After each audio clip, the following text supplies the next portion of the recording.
Artes Gersiva presenta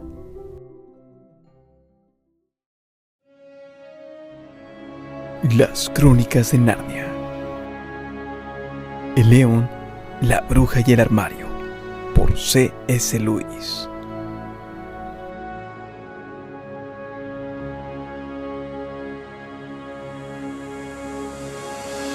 Narnia, un mundo congelado, una tierra que aguarda su liberación. 4 niños descubren un armario que les sirve de puerta de acceso a Narnia, un país congelado en un invierno eterno. Entonces, cumpliendo con las viejas profecías, los niños, junto con el león Aslan, serán los encargados de liberar al reino de la tiranía de la bruja blanca y recuperar el verano, la luz y la alegría para todos los habitantes de Narnia. Narnia, la tierra donde todo puede suceder.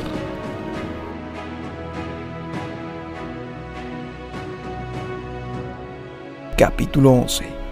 Aslan está cada vez más cerca.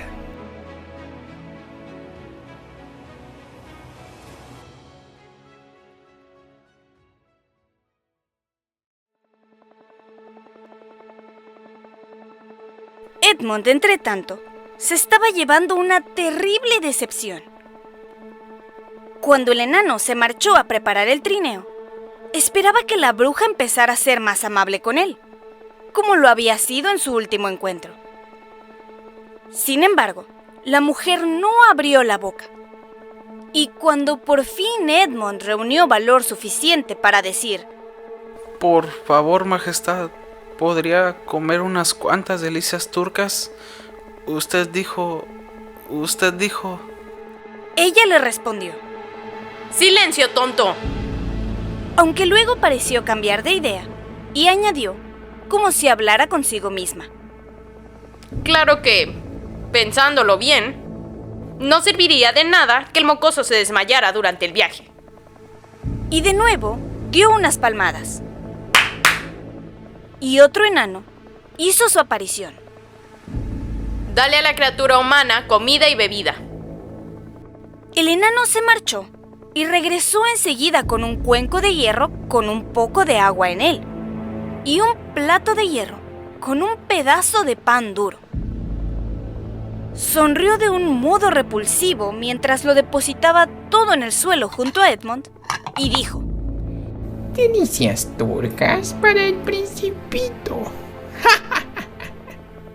Llévatelo, no quiero pan seco. Pero la reina se volvió repentinamente hacia él, con una expresión tan aterradora en el rostro, que el niño se disculpó y empezó a mordisquear el pan, aunque estaba tan rancio que apenas podía tragarlo. Alégrate de poder comer esto, porque puede que tardes en volver a probar el pan. Mientras seguía masticando aún, el primer enano regresó y anunció que el trineo estaba listo. La bruja se levantó y salió, ordenando a Edmund que fuera con ella. Vamos, camina. La nieve volvía a caer cuando salieron al patio, pero ella no le prestó la menor atención e hizo que el niño se sentara a su lado en el trineo. Antes de partir, llamó a Mogrim, y este acudió saltando como un perro enorme junto al vehículo. Lleva contigo al más veloz de tus lobos y marchad inmediatamente a la casa de los castores y matad todo lo que encontréis allí. Si ya se han ido, entonces id a toda velocidad a la mesa de piedra, pero no os dejéis ver. Esperadme escondidos. Entretanto, yo debo recorrer muchos kilómetros hacia el oeste antes de poder encontrar un lugar por el cual cruzar el río. Tal vez alcancéis a esos humanos antes de que lleguen a la mesa de piedra. Sabréis qué hacer si los encontráis. Sus deseos son órdenes para mí, mi reina. Inmediatamente salió disparado en medio de la nieve y la oscuridad, a la misma velocidad a la que galopa un caballo. En unos minutos ya había llamado a otro lobo y ambos se hallaban en el dique, olisqueando alrededor de la casa de los castores. Aunque, claro está, la encontraron vacía. Habría sido terrible para los castores y los niños si la noche se hubiera mantenido despejada, ya que los lobos habrían podido seguir su rastro, y 10-1 a que los habrían alcanzado antes de que llegaran a la cueva. Sin embargo, ahora que había empezado a nevar otra vez, el olor era débil y las pisadas habían quedado tapadas. Mientras, el enano fustigó a los renos, y con la bruja y Edmund cruzaron bajo la arcada y se perdieron en la oscuridad y el frío. Fue un viaje terrible para el niño, que carecía de abrigo, pues antes de que llevara ni un cuarto de hora de marcha, ya tenía toda la parte delantera cubierta de nieve. El pequeño no tardó en dejar de intentar sacudírsela de encima porque, con la misma rapidez con que se la quitaba, otra capa volvía a acumularse, y estaba muy cansado. No tardó en quedar empapado. Además, se sentía tan desdichado. Ahora, ya no parecía que la reina tuviera la intención de convertirlo en rey. Todas las cosas que se había dicho a sí mismo para obligarse a creer que era buena y amable y que su bando era el bando correcto, le resultaron de pronto una tontería. Habría dado cualquier cosa por reunirse con los demás en aquellos momentos, incluso con Peter. El único modo que tenía de consolarse era creer que todo aquello era un sueño y que despertaría en cualquier momento. Y a medida que viajaban, una hora tras otra, realmente llegó a parecer un sueño.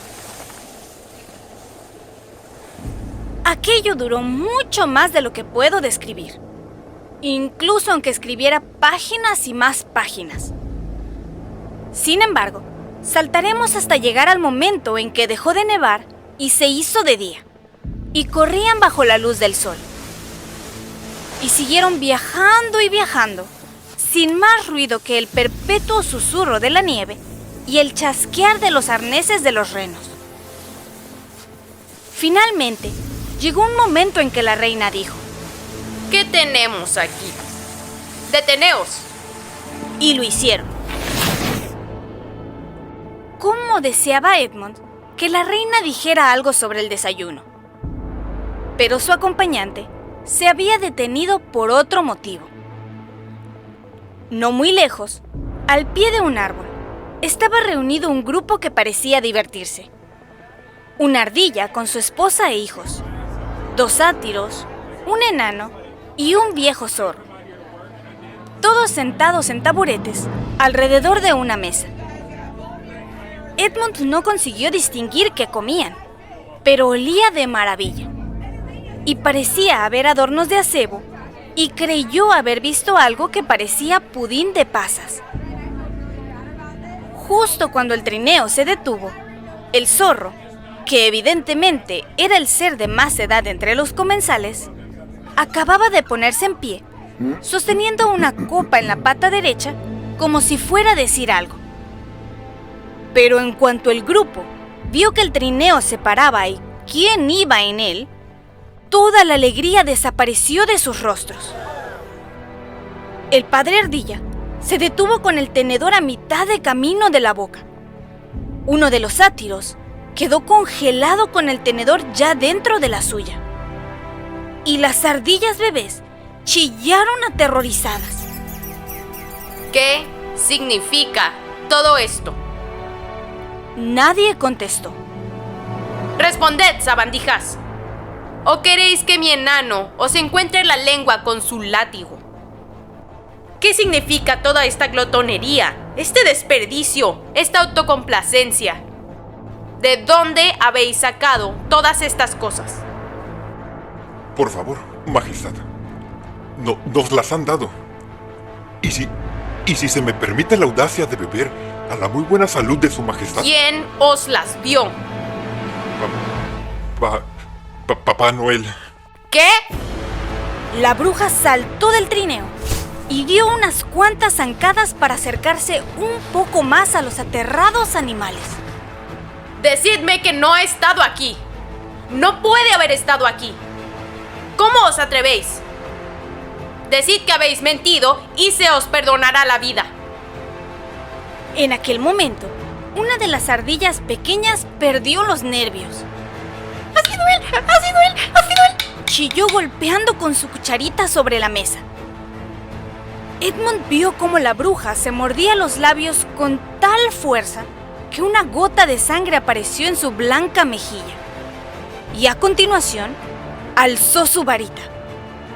¡No lo haga, no lo haga! ¡Por favor, no lo haga! Pero mientras él gritaba, ella ya había agitado la mano.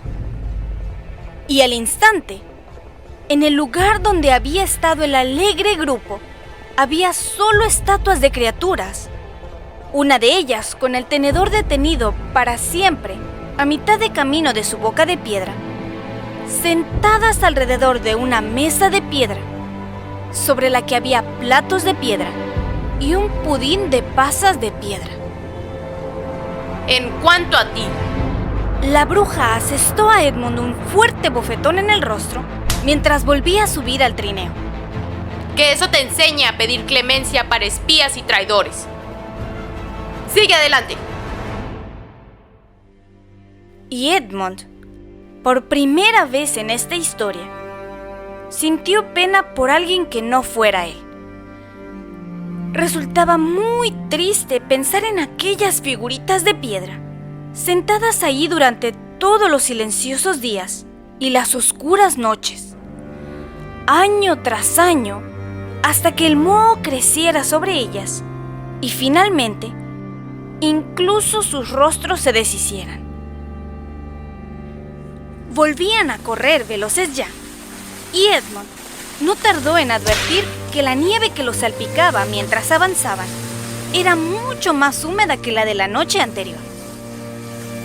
Al mismo tiempo, se dio cuenta de que sentía menos frío y también de que el ambiente se tornaba brumoso y más cálido. Además, el trineo no corría ni mucho menos tan bien como lo había hecho hasta aquel momento.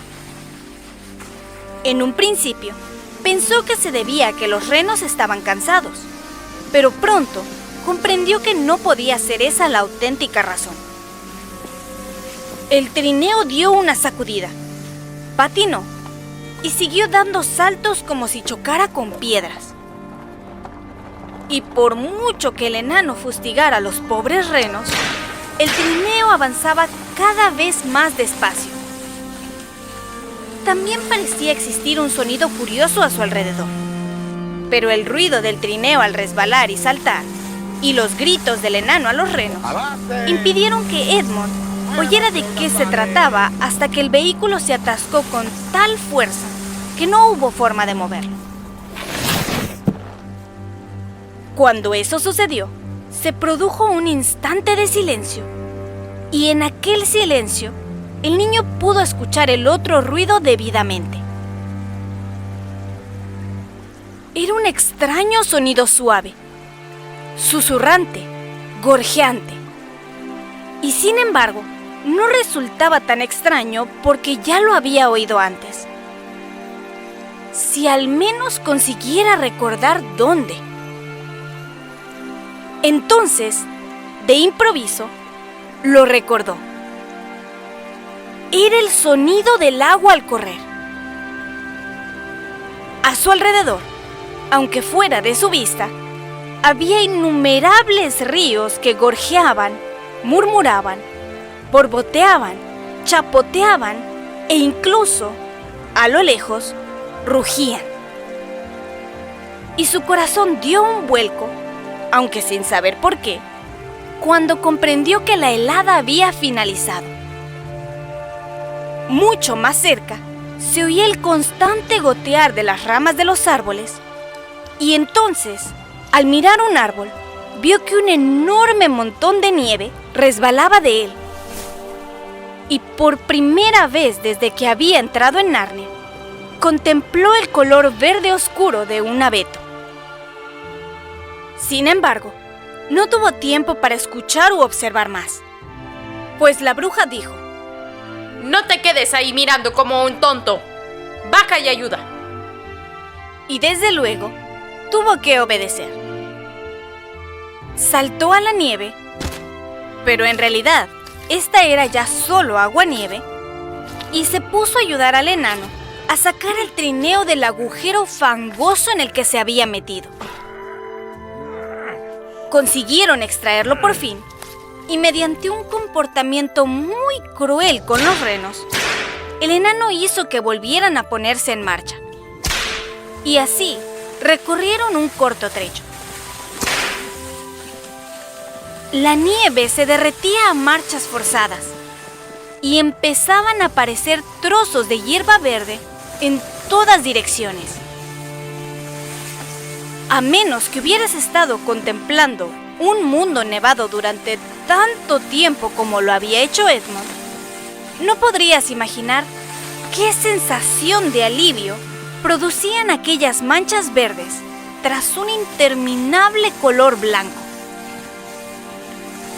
Entonces, el trineo volvió a detenerse. No sirve de nada, Majestad. No podemos ir en trineo con este deshielo. En ese caso, debemos andar.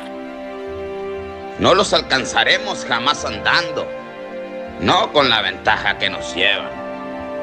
¿Eres mi consejero o mi esclavo? Haz lo que se te dice. Ata las manos de la criatura humana a su espalda y sujeta el extremo de la cuerda. No olvides tu látigo y corta los arneses de los renos. Sabrán encontrar el camino de vuelta a casa. El enano obedeció, y en unos pocos minutos, Edmund se vio obligado a andar tan deprisa como pudo con las manos atadas a la espalda. No dejaba de resbalar en el aguanieve, en el barro y la hierba húmeda. Y cada vez que resbalaba, el enano lanzaba una maldición y en ocasiones también le asestaba un golpecito con el látigo. La bruja andaba detrás del enano y repetía sin cesar: ¡Más rápido! ¡Más rápido! Las zonas de color verde aumentaban de tamaño y las de nieve disminuían a toda velocidad. A cada momento, más y más árboles se sacudían sus mantos de nieve. Muy pronto, a derecha e izquierda, en lugar de formas blancas, se veía el verde oscuro de los abetos, o las negras ramas espinosas de robles desnudos, hayas y olmos. Luego, la neblina pasó de blanco a dorado, y finalmente se disolvió por completo. Rayos de deliciosa luz solar cayeron sobre el suelo del bosque, y en lo alto se podía ver un cielo totalmente azul por entre las copas de los árboles. No tardaron en ocurrir cosas más maravillosas. Al doblar repentinamente un recodo y entrar en un claro lleno de abedules, Edmund vio que el suelo estaba cubierto en toda su extensión por pequeñas flores amarillas, celidonias. El sonido del agua aumentó en intensidad y al poco rato cruzaron un arroyo de verdad. En la otra orilla, descubrieron que habían brotado campanillas de invierno. ¡Ocúpate de tus asuntos!, gritó el enano al ver que Edmund había vuelto la cabeza para mirarlas, y dio un violento tirón a la cuerda. Aunque desde luego, aquello no impidió que Edmund siguiera contemplando cosas. Apenas 5 minutos más tarde, observó una docena de azafranes que crecían alrededor de la base de un viejo árbol, dorados, morados y blancos. A continuación, se oyó un sonido más delicioso aún que el del agua. Desde un punto situado muy cerca del sendero que seguían, un pájaro trinó repentinamente desde la rama de un árbol. Le contestó el cloqueo de otra ave situada algo más lejos. Entonces, como si hubiera sido una señal, se oyeron trinos y gorjeos por todas partes. Luego, un instante de una melodía completa. Y en cuestión de 5 minutos, todo el bosque resonó con el canto de las aves. Y donde quiera que pusiera los ojos, el niño veía pájaros que se posaban en ramas, que se elevaban hacia lo alto, que se perseguían entre sí y discutían, o incluso que se limpiaban las plumas con el pico. ¡Más rápido! ¡Más rápido! Ya no había ni rastro de la niebla. El cielo se volvió cada vez más azul, y enseguida aparecieron nubes blancas que lo recorrían veloces a intervalos. Los amplios claros estaban llenos de prímulas. Se alzó también una leve brisa que desperdigaba gotas de humedad desde las balanceantes ramas y transportaba frescos y deliciosos aromas hasta los rostros de los viajeros. Los árboles empezaron a renacer. Los alerces y abedules estaban cubiertos de verde, los laburnos de dorado, y en las hayas no tardaron en brotar sus delicadas hojas transparentes. Mientras los viajeros pasaban bajo ellos, la luz también se tornó verde. Una abeja zumbó en su camino. Esto no es del cielo, dijo el enano, deteniéndose de repente. esto es la primavera. ¿Qué vamos a hacer? Han destruido vuestro invierno. Fijaos, esto es cosa de Aslan. Si alguno de vosotros menciona ese nombre una vez más, morirá al instante.